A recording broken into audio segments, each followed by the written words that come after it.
Hey everybody, how you doing? This is Lee Gerstmann, and I have a record review for you.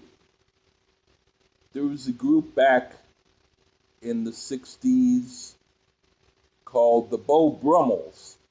They were from San Francisco area, and they did a few albums, and then later the lead singer Sal Valentino did a group called Stone Ground. And I'm a good fan of Stone Ground. I was not heavily into the Beau Brummels, but this one album that I'm going to review is one of the last albums that the Beau Brummels did when Sal Valentino did some of the songwriting.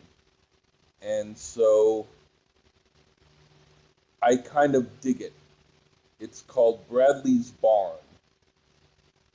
Now, I will say before I review it that to me, it kind of has a sound that is not quite unsimilar to Little Feat's first album.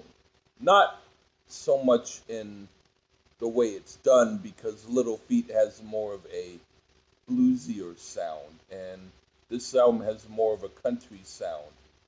But just with the sense of humor and the attitude, I found that they were a bit similar. Well, anyway, here's my review. The first song, Turn Around, sounds like a precursor to what Sal Valentino would later do in Stone Ground. It's a very cool sort of get high to country swamp music vibe to it. And then the song An Added Attraction, Come and See. This later became a Stone Ground song. This version is slower with a just lay back and enjoy vibe to it. I dig it. And then Deep Water.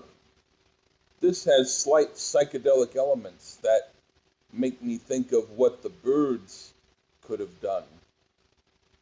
It's a great song. And then Long Walking Down to Misery. This is a cool song that makes me think of what Stone Ground would later do.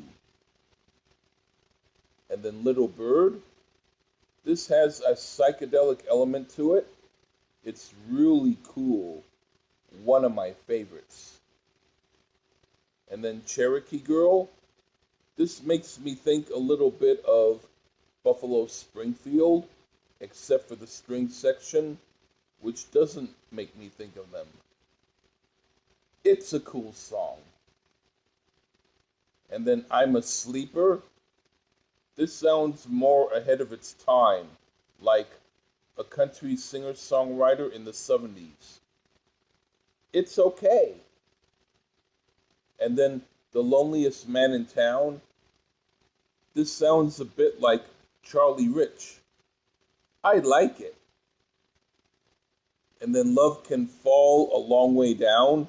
This is really cool. It's different than anything else on here, and it's really hot. And then Jessica. This is an interesting, ahead of its time country singer-songwriter type of song. I like it. And then Bless You, California. This is a good album closer of a Randy Newman song, and it's closest to authentic country, in my opinion.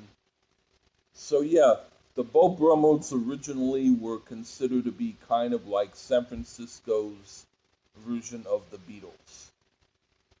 But then, as they continued, they kind of stepped out of doing specific type of pop gems and were more doing stuff they thought were a bit more fun. And so this album represents that period. So I prefer their later stuff in that sense to their earlier. But if you're in the CD section of the record store and you find a copy of the Beau Brummels album, Bradley's Barn, I'd say, hey, you know, check it out. You know, if you don't want to pay top dollar, then find a used version. If you can find it for $5, it's worth it. So anyway, that's been my review. Well, take care, everyone.